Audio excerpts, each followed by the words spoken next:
The following is a production of peanutbutterdisaster.com and may contain views and language not suitable for all listeners. Audience discretion is advised.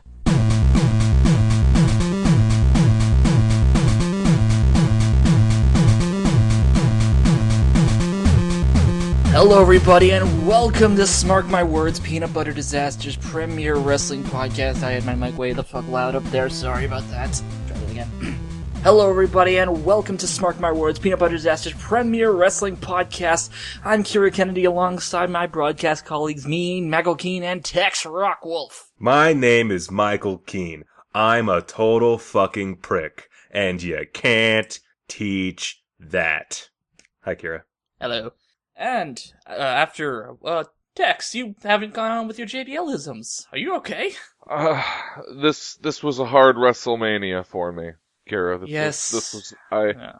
I just don't have it in me to be that repugnant of a person.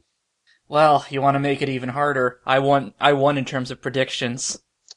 Okay, well, as long as you're going to be the repugnant person for the night, then that's just fine, Kira. You know what, Kira? How about this? You might have won with your predictions, but you weren't right.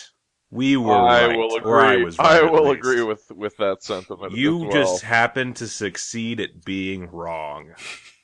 What? You Canadian motherfucker. That's all Kira, I've got to say on the matter. You, Kira, are predicting the course of a broken ship correctly. That's what I will say to you, sir. Hey. Okay. Kira, you're like an arms dealer of predictions. And you guys are just a bunch of sore losers. At the end of the day, you're responsible for countless deaths and horrors that no one will ever forget. Good God. Also, fuck you. TNA as written by Vince Russo? That's your slurp right there. I swear to God, bro. I swear to God. Okay. And speaking of Russo, just that kind of brings up the theme to this year's WrestleMania, because I swear to God, it seems like Vince Russo was booking this pay-per-view. Oh, I disagree. At least Vince Russo's decisions are entertaining. Ooh. That's savage, man. Well, that's the thing. Like, literally, like, Vince Russo, people give him shit all the time. Like, and I don't like his decisions either. I don't like his writing. But at the end of the day, the man, just like his fucking stupid video vlogs or whatever, at very least, it's entertaining. It's stupid. It's morally bankrupt, perhaps, but it's entertaining. And, you know, it's fun crap. You know, and that's what I kind of wish this WrestleMania was. Fun? Yeah. That's an interesting, I'm sure it's fun in a masochistic kind of way. Well, like a train wreck kind of thing. It's like watching just like a really bad movie. You know, like, okay, this isn't art, this isn't particularly good, but I'm enjoying myself. Like a Ryback promo? Man, motherfucker, I'm gonna whoop your Canadian ass. Anyways, let's get on with this. We've already put this off for a week because of real life, school, job, personal stuff. Not gonna ask, but I just hate talking to you. I had to put my broken wrestling heart back together, and only now am I strong enough to talk about this. So let's get into it. Alright, well, we'll start off with the pre-show match. The match that nobody got to see because A, nobody gives a shit, and B, people were actually still filing in to the stadium at this point. We had, to kick off even the pre-show, the United States Championship match, Kalisto versus the Ryback. And this match was...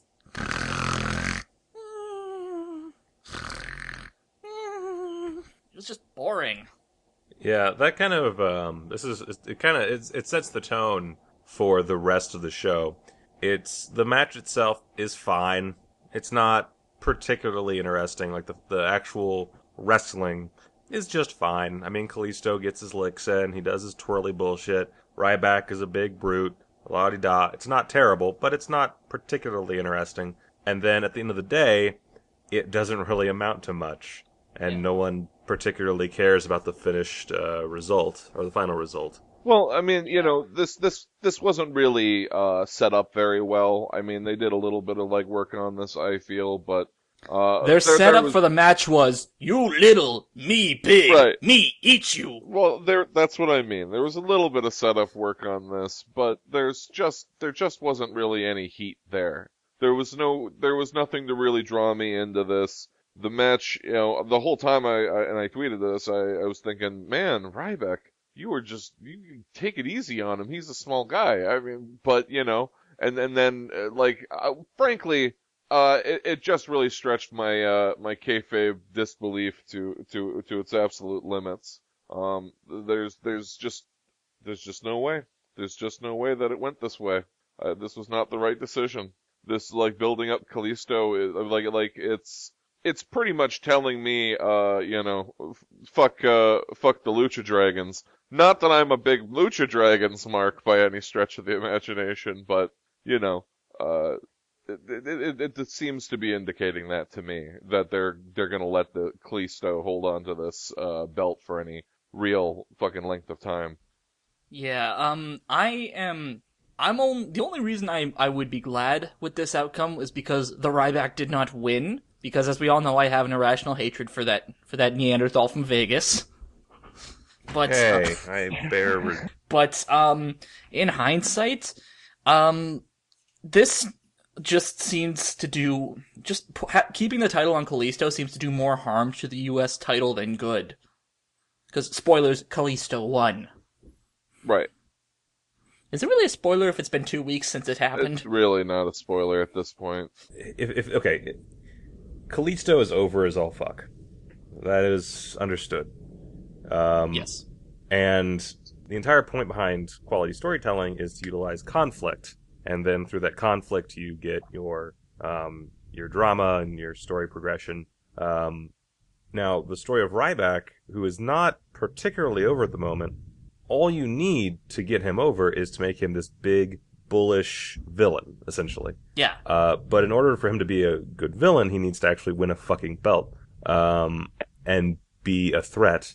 To take him to WrestleMania with this new persona, and then just have him lose to this tiny Mexican guy, I would normally say, oh, well, it's WrestleMania, the good guys win. But not this WrestleMania. Oh, no. No, that's not the case at all. So, this is a pointless match that was obviously just added to the card to give it a little bit more meat. It's one of the more transparent attempts at that.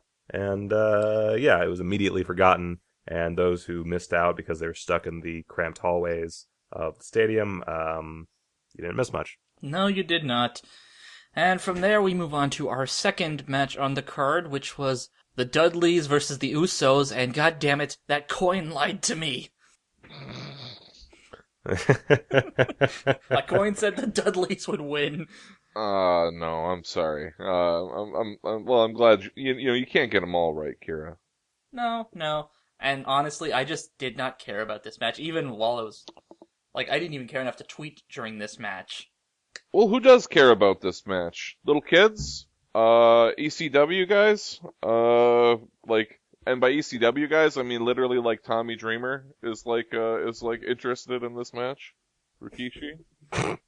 Probably. But, Roman?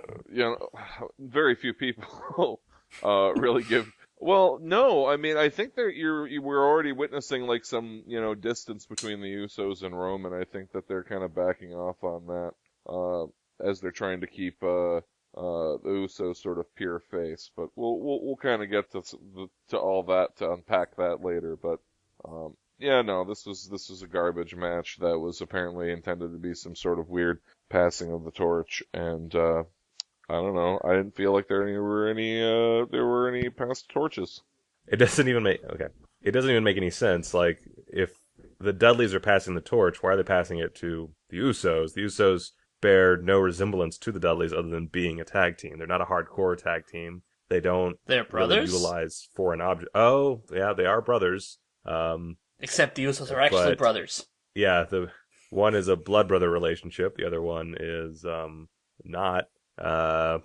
It's very obviously not. I don't know. another silly, dumb match to fill in the card. I don't feel like really talking more That was about it. kind of a There's theme on the actual things pre-show to... when you think about it. Yeah, no shit. Yeah, they even took out the battle royal because they were like, oh, the battle royal is not even is more important than this pre-show. Well, due to some Um, network snafus, I missed a significant amount of the pre-show and part of the beginning of the actual event, and I thought that I had had no problems with missed. my network because Oh, our network is an actual channel. oh, Kira, which, you which you bastard. how's that massive library of pay-per-views, Kira? Yeah, that's the only downside. The Canadian WWE Network, while we are an actual channel, we don't have we don't have to worry about server problems. We only have about 30 episodes of Nitro, 30 episodes of Raw, 30 episodes of SmackDown, and only a handful of specials. We don't even get to watch NXT on demand network. We have to watch it live on the network. Wow, wow. Well, I guess there's a trade. Yeah.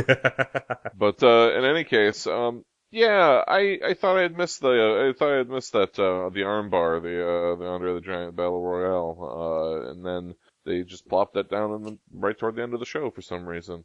But anyway, Yep. yeah, let's not waste any more time talking about the Usos or the Dudley Boys. Well, we might need to talk about them later, but let's move on to the last of the pointless pre-show matches, not the last of the pointless matches. It was the Total Divas versus Bad and Blonde, and the first thing I will say is thank God Eva Marie and Lana barely did anything in this match. You know, I kind of, this is my favorite of the pre-show matches. I'm a kind of a Divas hater, but the match itself was fine. It was enjoyable, and It wasn't terrible. Everyone had their time to shine. Well, almost everybody. I mean, it was a good send-off, presumably, for Brie Oh Bella. no, it's official. She's retired. It's official? Okay. Well, it was a good send-off for Brie Bella. It did that. Yeah, Lana wasn't utilized very much. Eva Marie, when she was there, I kind of appreciated how she fed off the heat and increased said heat. She seems to know her. Well, she's been playing a heel in NXT for months now. That's the thing. Well, yeah, but I'm saying that she isn't. She's responding to the heat properly. And yes, part of that is the fact that she is already a heel, or was already a heel in NXT. But having her, I guess what I'm trying to say is I didn't hate her as much as I thought I would. I wasn't a fan when she entered the ring, but then I wasn't really bothered by her performance. And I'm apparently the only person who feels that way. Well, I mean, she has improved from Miss I can't even sell a headlock properly. But, that's not saying a whole lot. Like, Brian Kendrick did a lot of work with her, helping her improve her skills, and the fact that she can pull off sliced bread number 2 without landing on her head or breaking someone's neck, there has to be some kudos given somewhere, right?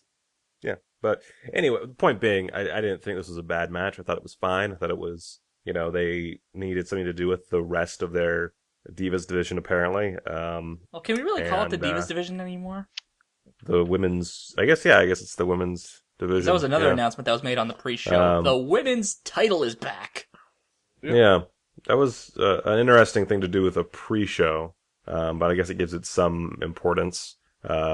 Lita presenting the women's championship belt as the new women's championship belt, and it looks fine. It's a good belt. It's pretty much just the WWE Championship belt with a different color scheme. But that's fine. It's equality, and that's what they want. Good. That's what I've got to say. Good. Yeah. Also, I will give kudos for one more person. Mike, you called this finish right almost completely. The only difference is Brie won by submission, not pinfall. Yeah, well, sometimes I get it right, and by sometimes I mean I got this entire card right. It's just that the card got it wrong. Yes, well, we'll get into that later.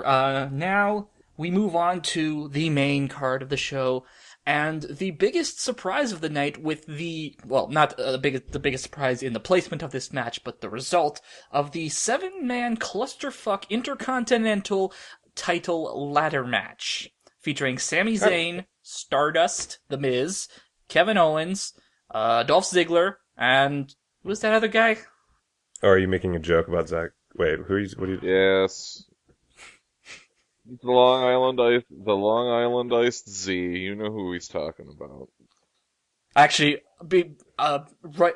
I only remembered halfway, right before I was about to say who it was, but I decided to continue through it because it's like Zack Ryder winning this because yeah, Zack Ryder won. My exact reaction was me shouting "What?" and I was actually angry for a couple seconds because Sami Zayn did not win because I am that big of a mark.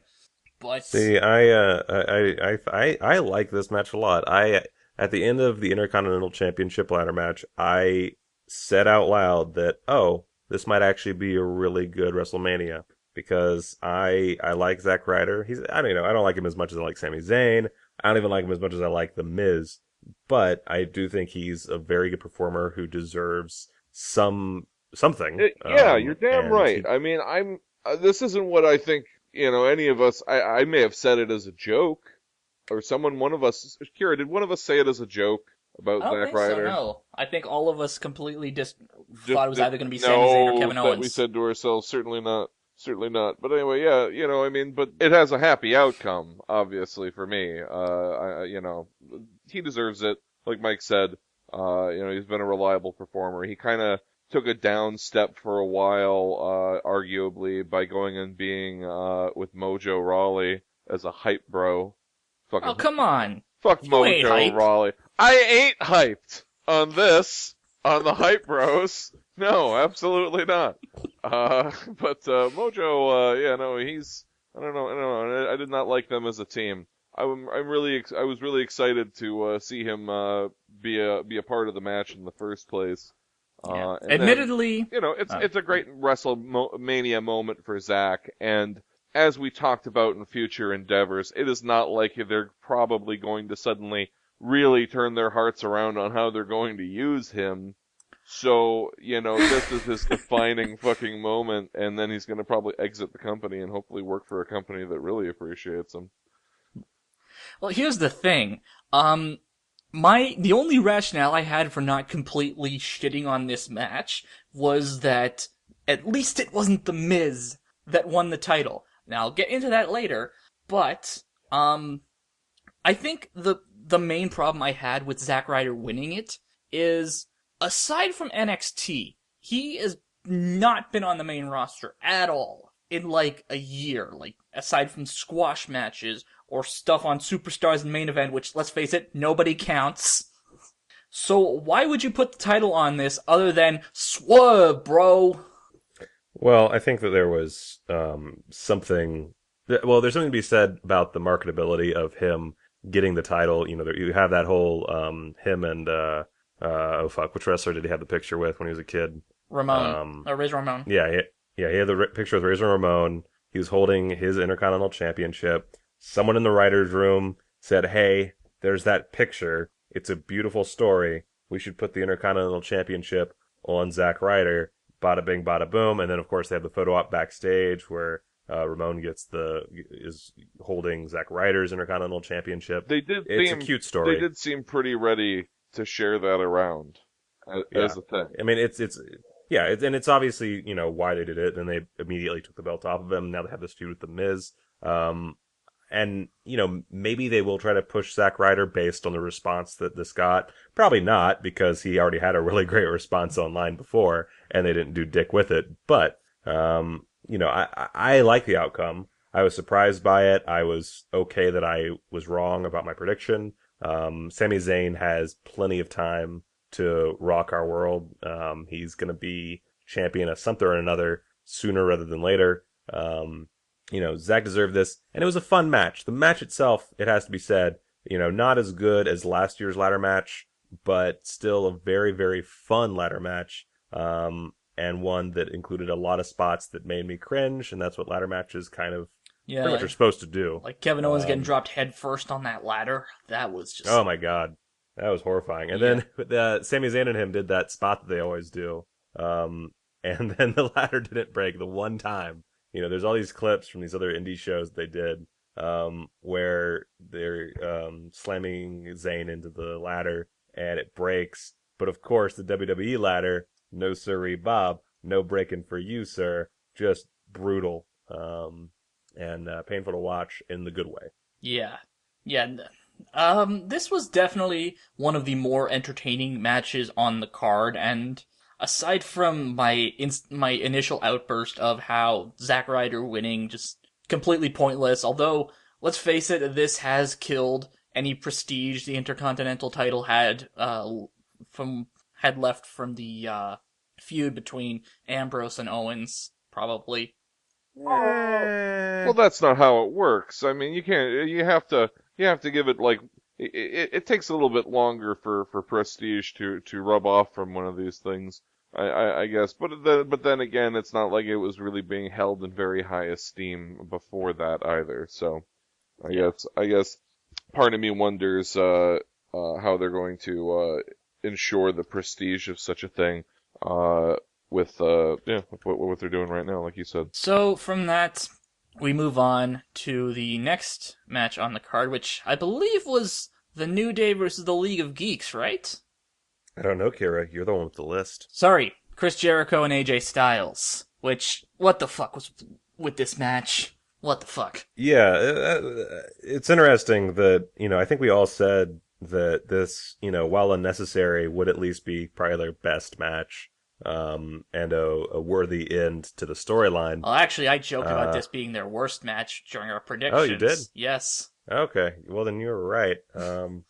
What a little turd of a match. Just, I mean, and not like it was the worst fucking match in the world. No. But out of their feud, it was definitely a low point and not quite up to the bar they had set before, which is disappointing and made even more disappointing by the confounding ending to it. It was just a weird one. It was the moment when suddenly it was like, oh, this might not be as good as the last match made it seem. Maybe we're gonna have some problems.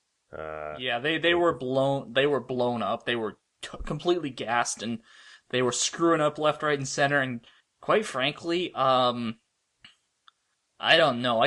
What does Chris Jericho gain out of beating AJ Styles? Thank you.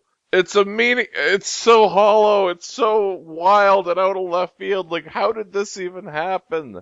Are they seriously gonna make me think that they're gonna go for a serious Jericho push at this stage in the game? God. Maybe he needed momentum for his feud with Ambrose? No, they're gonna come back around on this, dog. They're gonna come back around on this Jericho Styles feud a little while later, y'all. Yeah, I don't know. Quite. After this, I'm not exactly keen on seeing Jericho Styles 5. Not excited for it? Come on, boys.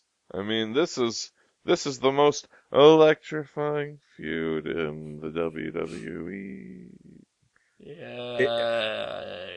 This makes me wonder what exactly their plans were for the heavyweight championship post-Mania, if at all, just based on, because, now they're positioning AJ Styles versus Roman Reigns at Payback for the championship, and I would think that they would want AJ Styles going in looking as strong as possible, but then he was beaten by Dad Bod Chris Jericho for no apparent reason. Yeah, there's, like you said, Trev, what push are they going to be putting him through at this point in his career? I mean, he should be there to put over new talent, and that's what I assumed this WrestleMania match would be, finally, like, really putting over AJ Styles, but instead it's just, hey, Chris Jericho still got it, right, guys? Also, fuck you. So it was the first kind of, I guess, garbage match, like official garbage match of the night, but not the last. No, not the last. But next, we have a match that should have been so much better.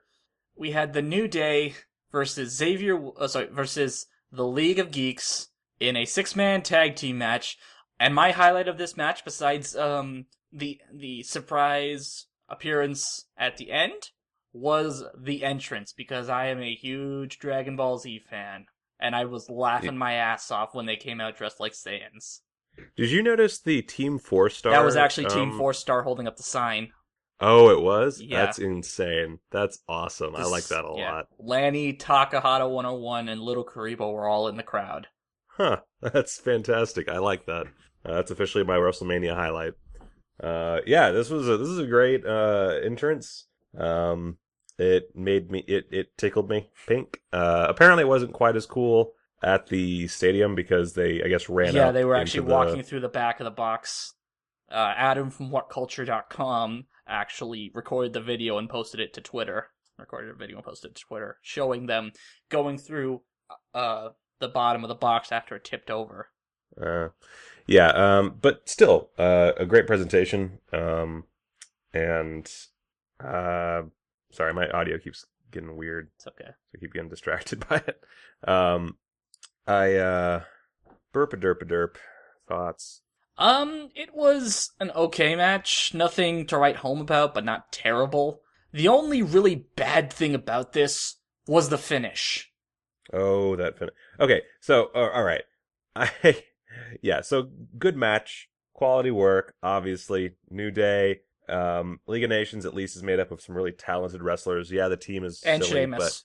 but oh come on, I like Sheamus. But anyway, it's a bunch of talented wrestlers going at it, working it like nobody's business. Great, and then League of Nations just kind of wins. Yeah. Not really much preamble to it, just kind of wins. And that by itself was crazy. And me being dumb Michael, I forgot this wasn't for the tag team championship for a minute, and so I was really pissed off. Well, it's not your fault because they weren't really saying anything about it. First, it was going to be for the tag team championships. Then it was going to be a 4-on-3 handicap match. Then all of a sudden it's a 6-man tag team match. Yeah. But anyway, so they lose. And then, of course, the most notable moment from this entire match is the post-match segment, which, on one hand, is really cool and nostalgic, but on the other hand, is complete and utter bullshit, and I'm not particularly fond of. Yeah, it basically made the New Day look like idiots. Yeah, they look like chumps, and League of Nations came out like just the biggest losers, You mean they unable weren't to already? actually hold their own in a match.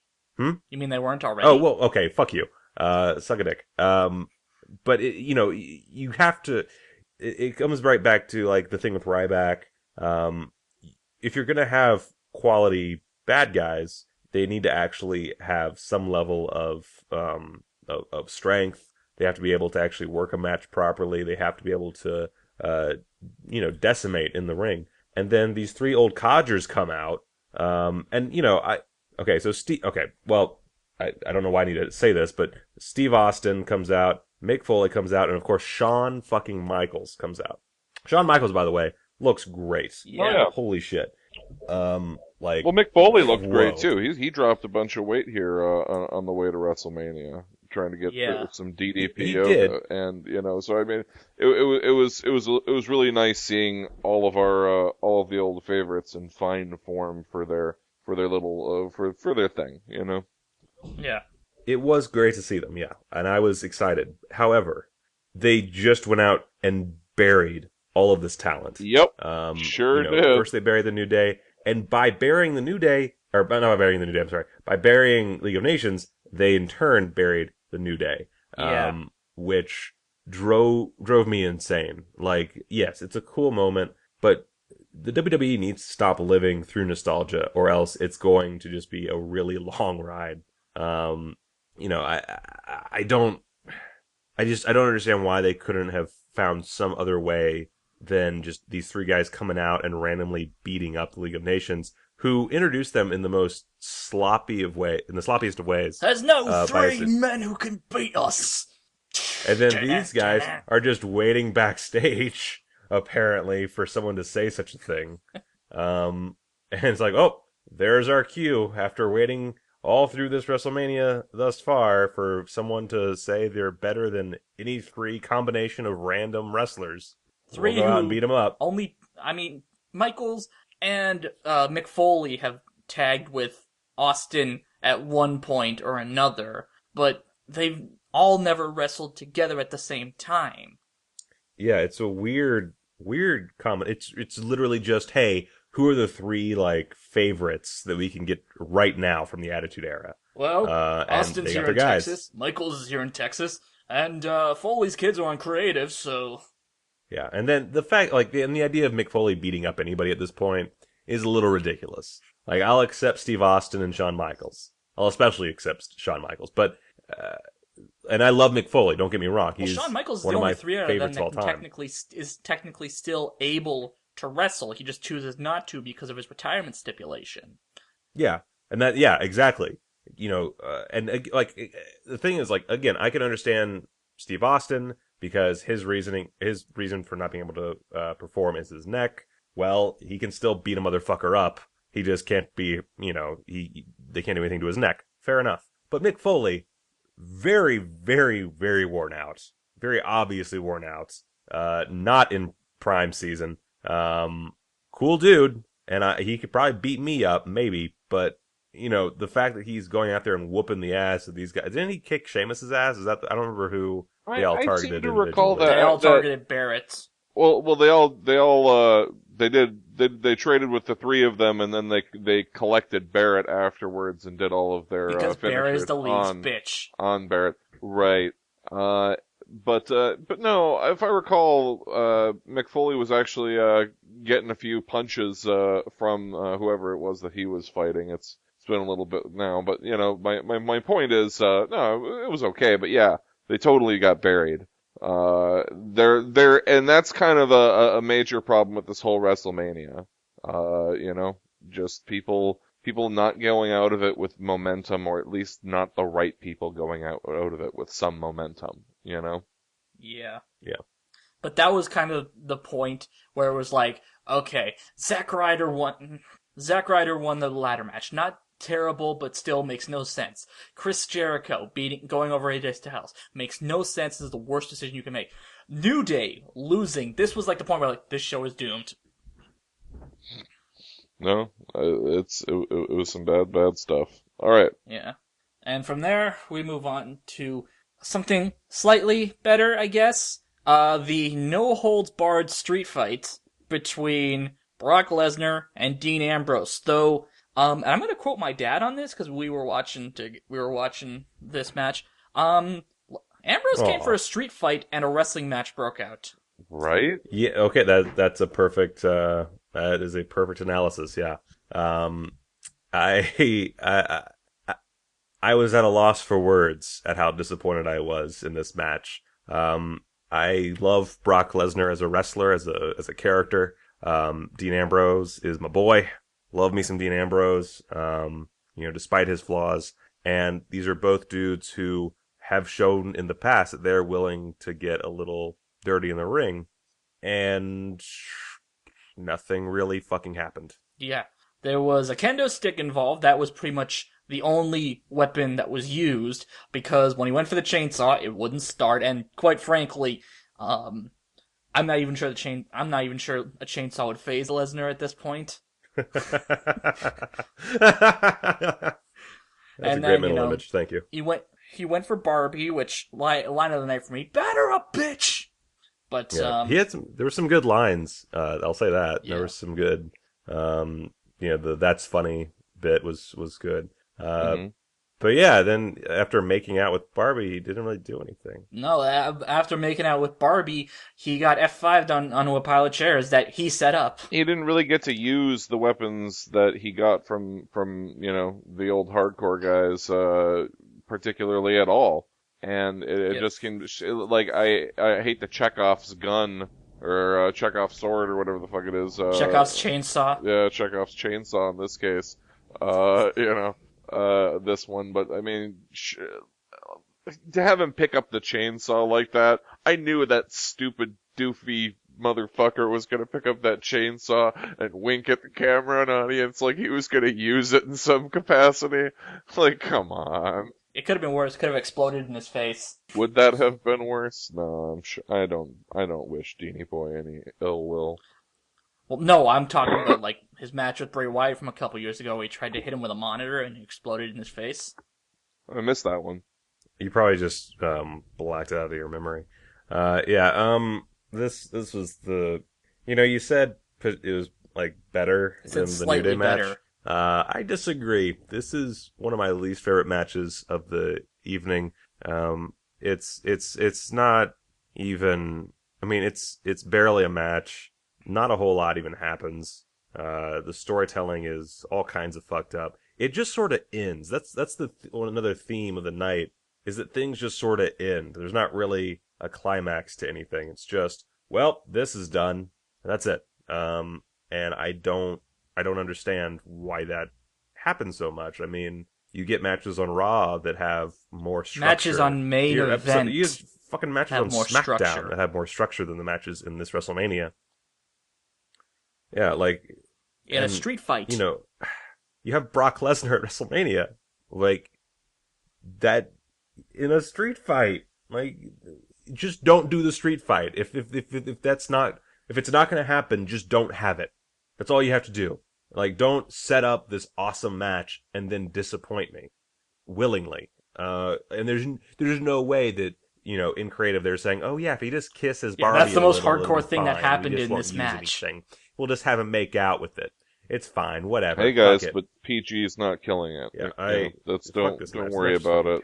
It's not a factor in the enjoyability of these more extreme matches where we're supposed to believe that serious danger is involved. You know, just don't think about it. Don't worry about it. It's not a thing. Yeah.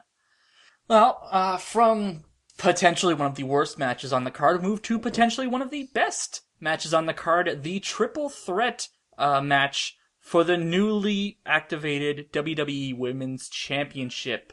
Charlotte entering wearing her father's robe when he retired at WrestleMania 24. Sasha Banks having her cousin Snoop Dogg sing her fucking theme music. And Becky Lynch was just kind of there to take the pinfall. Yeah, I will say I like Snoop Dogg's little rappy bit here introducing Sasha Banks. I thought that was nice, very showy, and made sense within the event. That said, that match though, you know, I should have realized when rumors started coming up about the women's championship belt. I should have realized that they would have kept Charlotte as the champion just to have her be the one to kind of bridge that gap. Michael. But I didn't think that because I'm an idiot. Vince got you again, buddy. I got swerved every time. To be fair, Jeremy did call it almost all of it because he was the one out of all of us that said Charlotte was walking out with the title. It's true. I mean, he wasn't technically right because she did not walk out with the Divas title. So the spiteful, bitter prick in me wants to say that he does not get the point. I gave it to him already. Oh, you son of a bitch. Yeah, fuck him. Man, fuck Jer Bear. Tired of this. Fuck. But, yeah, in terms of quality, just completely ignoring the bullshit finish, which, again, common theme here.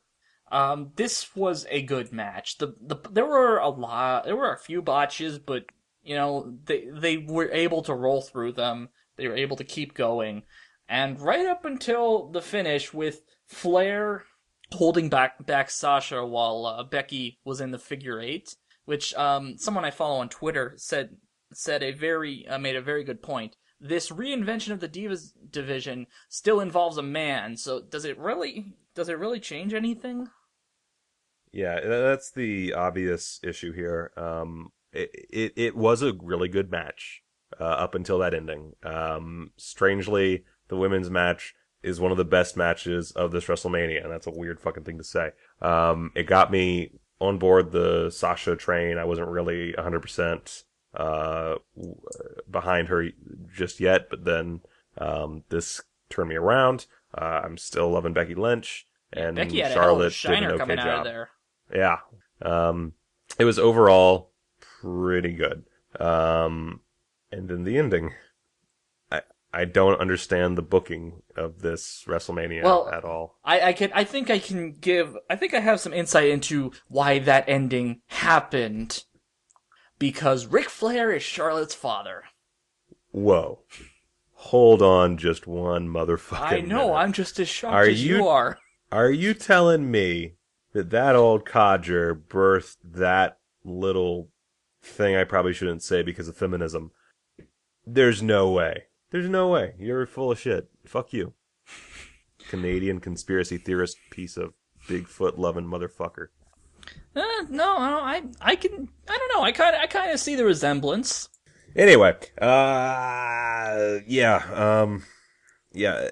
it's strange that they would book this in such a way as to undermine the feminism inherent in changing the title. I don't get it. It would have been so easy just to have a simple 1, 2, 3 finish of some kind, just knock one of those bitches out and get it done. But no, Ric Flair has to be a part of it. He's practically a women's champion himself at this point. Yeah. And then we move to a match that, again, could be one of the best, could have been one of the best on the card, but at the same time, just in terms of bell-to-bell match quality, I don't know. It's the Hell in a Cell match between The Undertaker and Shane McMahon, where if Shane McMahon wins, he gets control of Raw, but it's also The Undertaker's last WrestleMania. Also, I'm gonna point out that stipulation was bullshit. Yeah. Well, you have to understand, Kira. It would have resulted in Shane McMahon not controlling Raw. However, social media, the response was very high for the one night that Vince allowed his son to. Only because the ratings for the post WrestleMania Raw weren't that great. Yeah. But I don't know where I was going with my sarcasm there. Point being, the match itself, I liked a lot. It was kind of centered around that one stunt from atop the cage. Although my favorite moment was Shane's entrance. Just seeing him do do the little Shane-O shuffle with his kids. That was pretty cool. Yeah, I mean he's a very fun character to watch. That kind of buoys the match by itself. That plus the contrast between he and Undertaker is probably the best part of the whole matchup. But I mean, they both put in quality work. It was fun to watch. It had an amazing stunt at the center of it, and I was legitimately enthralled throughout the entire match. Now, the problem comes in, of course, with the ending, which is a little disappointing because it insinuated that Shane would not take over Raw, which is what we wanted. Of course, that came out to be bullshit. Against all hand, sense and all reason and everything we like. It was that a stealth face turn for Vincent Kennedy McMahon, for Mr. McMahon? What did his heart grow 3 sizes that day from seeing his son take a Foley leap? I don't get it. That was worse than a Foley leap because one, that cell is actually taller than the one Foley fell off of, and number 2, you have to consider the fact Shane hasn't wrestled in 6 years. Yeah, but he's been training super hard with Muay Thai guys and Krav Maga guys and fucking secret night mission guys and all kinds of crazy kung fu stuff, man. Didn't you see the promo? But you also have to consider the fact that from the height of that cell, which was I believe 20 feet, to land on a table that size would be like trying to land from that high up. It would look like it was about the size of my phone. If he was even a fraction of an inch off, he could have really fucked himself up. Not that he didn't fuck himself up already, but worse. He could have killed himself. He could have broken his neck. He could have broken anything. Yeah, that had to have been a pretty well researched stunt because, man, with all the precautions they take in every other regard. I mean, I've heard before that Vince wouldn't do any kind of stunt that he wasn't or he wouldn't ask his guys to do any kind of stunt that he wasn't willing to try himself. So, I mean, I guess if we take that out of kayfabe piece of information and apply it into kayfabe, it sort of then does make sense that Vince might be willing to suddenly have respect for Shane where he didn't have it before. Someone who did a leap like that, but it's a thing that only makes sense outside of kayfabe. But then again, kayfabe's dead. Yeah. Yeah. Let's see. I guess this is probably my favorite match of the night overall. Which again, not saying a whole lot, but it is retroactively tainted by the fact that at the end of the day, it didn't matter. Yeah. It might have, I guess, encouraged Vince to allow his son to do this because, deep inside he's proud of him or something. In kayfabe, obviously. I realize in real life he's certainly very proud of his son. But negating that and just viewing it as a match, as oddly enough the most hardcore match on the card. It was a quality piece of entertainment and a memorable Hell in a Cell and a good Undertaker Wrestlemania match, and that's important. I don't like to see bad Undertaker matches. It makes me sad. Yeah. So, despite how I feel about the finish, which was another one of those just kind of happens finishes, solid work from both guys, and I enjoyed it quite a bit. Yeah. And, you mentioned earlier about Foley doing the DDP yoga. It's funny you mentioned that, because right after this was the armbar, the Andre the Giant Memorial Battle Royal, which included such legends as Tatanka, Diamond Dallas Page, and for some reason Shaquille O'Neal. Yeah. Trev, what do you have to say about You broke this? kayfabe. Kayfabe's dead. Twice. Oh, you ass. You horse's ass. No, I didn't want to say anything. Boy. Okay. Oh, I'm sorry. You got me. Tex. You got me. No, okay, so, considering this, like I said, I thought I missed it earlier in the night, so I was perfectly satisfied. Jared called it live, by the way. We were watching it here, when we were getting down to the end of the event, after, Undertaker, Shane, and he says, I bet they're gonna sandwich the armbar in here before the main event with parentheses. And Well, to be fair, there was another match before that. right. But the point is that this is something that we were all really hoping for in a major way would be a Cesaro return, and for me personally, the fact that it wasn't a vehicle for that was pretty disappointing in any real regard, and man, it was just a lot of the fact that they had Shaquille O'Neal there kind of really puts it down as a stunt casting, you know what I mean? Like this was like it suddenly took on zany joke qualities by putting somebody who's definitively not a wrestler in Well, I there. mean, you saw how poor Sandow and Fandango got eliminated. Oh, it was embarrassing. It's like, really? These guys are here for that? Cool. Oh, well, I guess they're all happy to get a paycheck, right? Yep. Yeah, poor Sandow. Buried forever. Although I was kind of happy with who won, even though they're not going to do anything with it. I said during our predictions that it should be someone coming up from NXT, and Baron Corbin, I have nothing against that. I have nothing against him winning, so long as, they do something with it. Which they won't. So far they have not. Yes. Did he not appear at all on any of the Raw? Obviously, I watched the Hulu version. He showed up last week to have a match with Ziggler that ended in a double countout. Huh. Well, good on you, WWE. You keep on utilizing that prestigious award, you guys, with your giant cheese Andre the Giant Well, award. it's just so great. Like how long are we really gonna sit here with that? Showing up on the fucking next shows, Like fucking Baron Corbin showing, just growling, standing with it, Probably gonna be trying to like, pose. the whole King of Did the you Ring see him thing. do it? Posing like him? Like fucking Andre with the arms crossed? Yeah, Baron, that's you, buddy. Well, after that, again, another thing that's probably just gonna go nowhere from this show. We had The Rock show up to announce that they broke the all-time attendance record with 101,736, though that number is bullshit. The number is closer to 97,000, but still.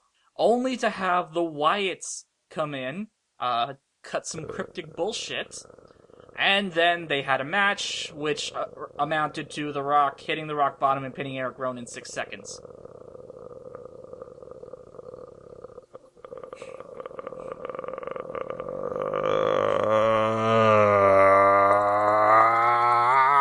didn't like it. I didn't like it. I did not like it. Nope. As Didn't soon like as it. as soon as they're like, they send out Eric Rowan, you know that shit's just gonna hit the fan because Eric Rowan is Eric Rowan's the pitting he's the bitch. jobbiest jobber of the Wyatt family. So it's like, oh no. No respect for the Oh vintner. my god, they're just feeding him to The Rock. I'm thinking, like, why does The Rock need this?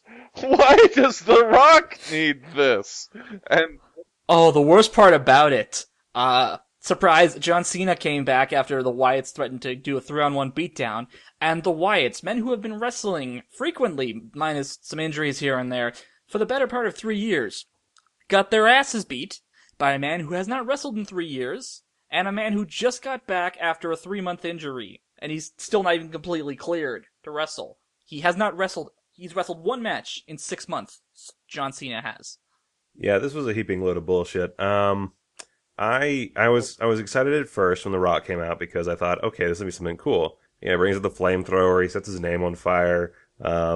Cool, awesome. What's gonna happen? I'm really excited for whatever he's gonna do. It's gonna be some kind of crazy announcement. Hey, we broke an attendance record that is always fake. Okay, that's something. Oh, surely there's something more to this. All right, let's keep on going. All right, I'm with you. Oh, Wyatts are here. Holy shit. Where have they? Of course, because they haven't shown up this entire time. I'm really excited now. What's gonna happen? Holy fuck! It's Bray versus The Rock. How are they gonna use this to put Bray over? Oh, they're gonna have it be Eric Rowan versus The Rock. That's exciting.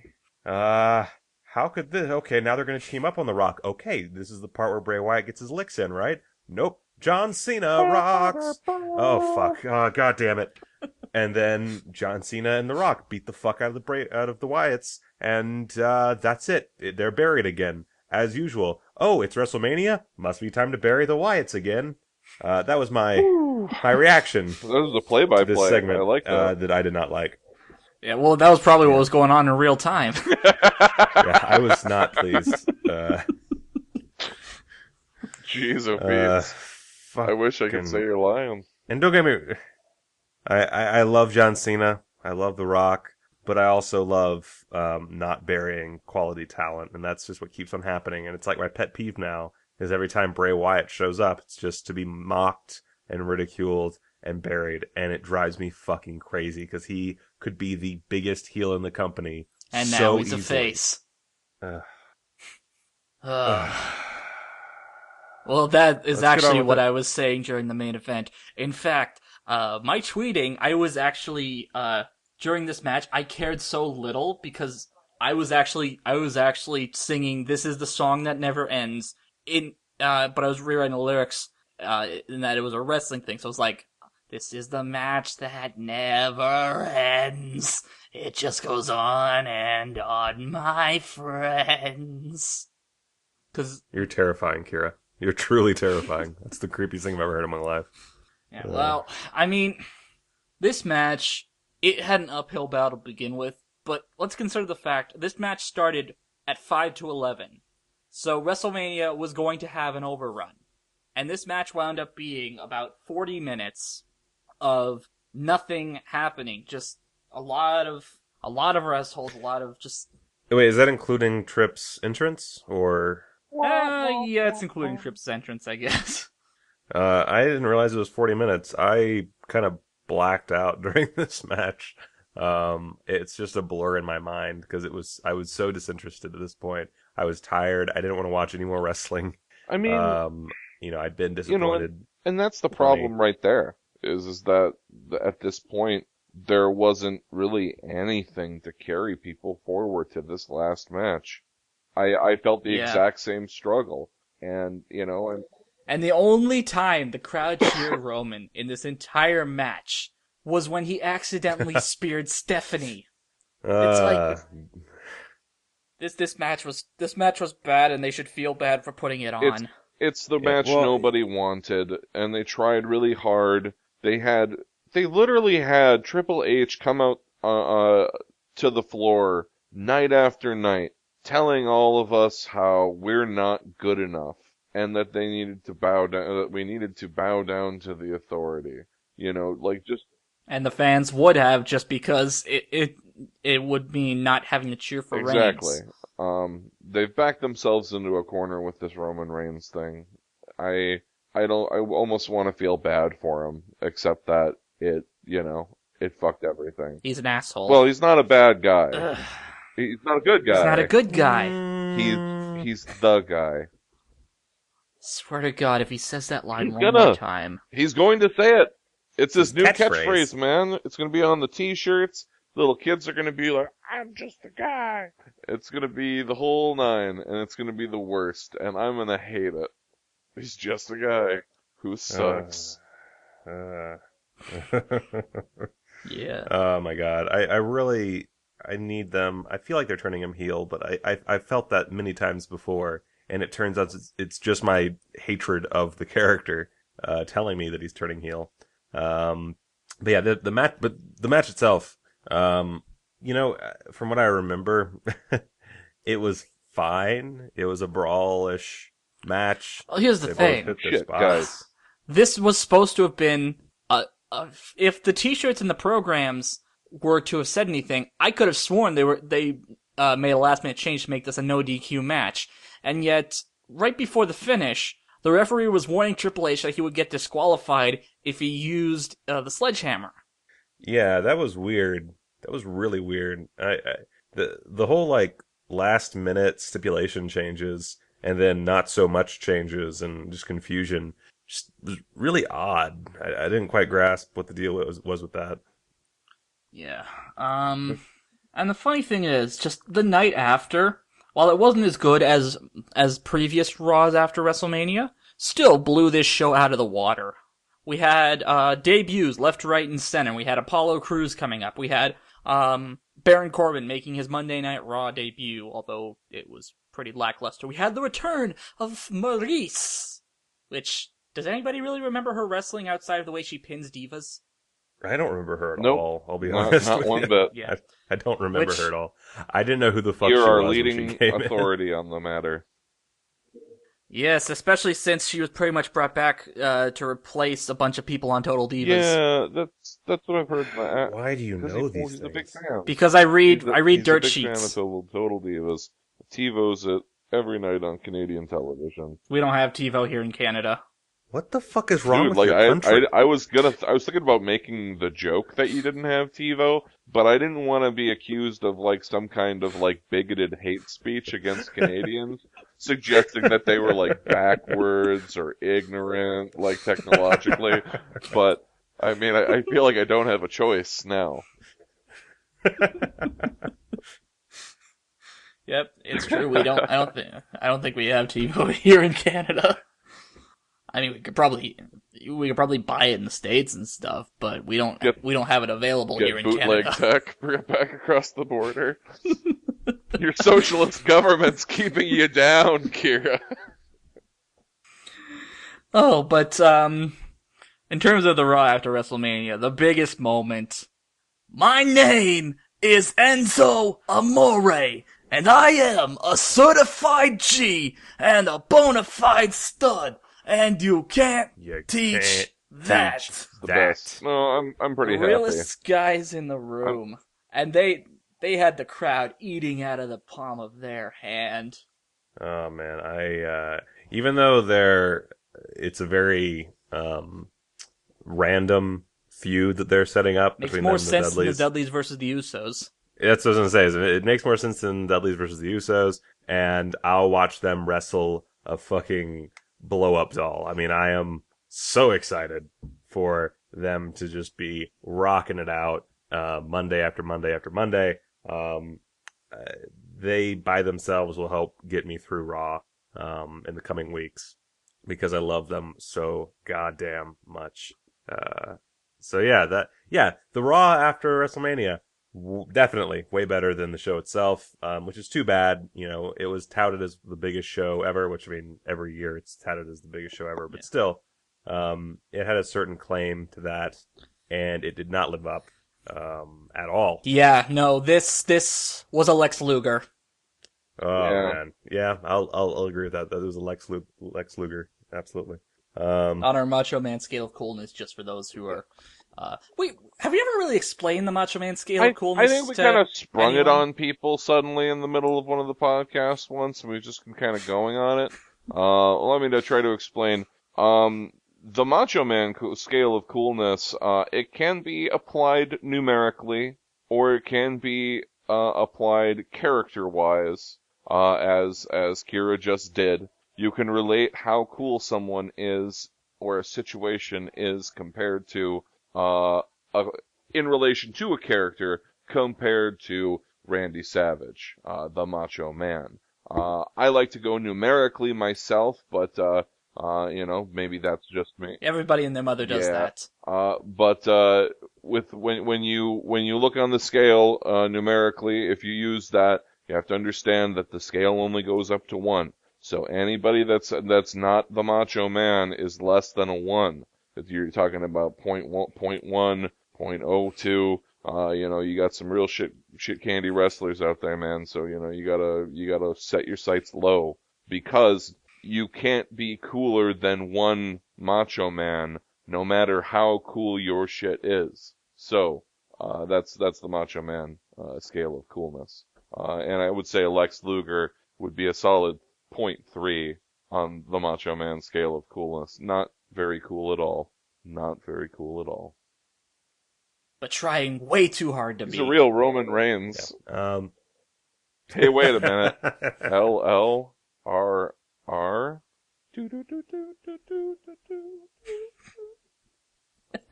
Fucking blew your mind. Anyway, let's wrap this biz up, boys. Let's wrap this up.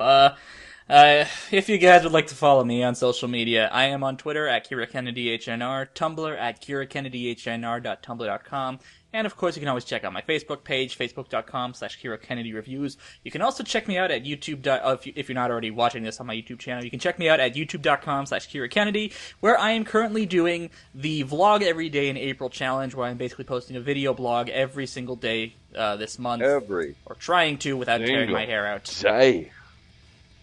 Being your hype man there, Kira. I am Michael Keane. I am available to tweet at or read tweets of at Michael Keane. I'm also on Instagram at mbkeane. That's M as in Michael, B as in Bradley, Keane. And I'm sure I'm everywhere else too, but I'm not gonna say it because fuck you. I'm a heel.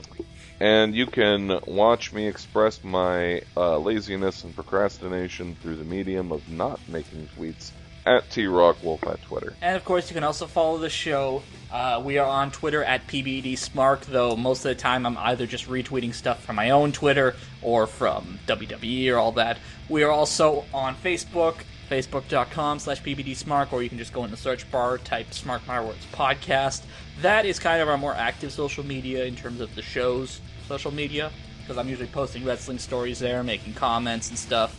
But until next time, hopefully next week, depending on whether or not real life sets in or not, because I am dealing with finals.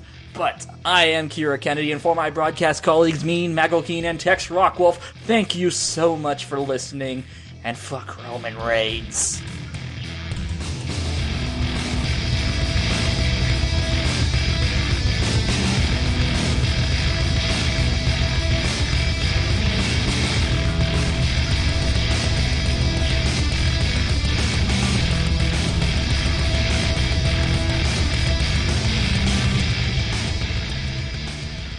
Smark My Words is hosted by Kira Kennedy, Tex Rockwolf, and Michael Keane.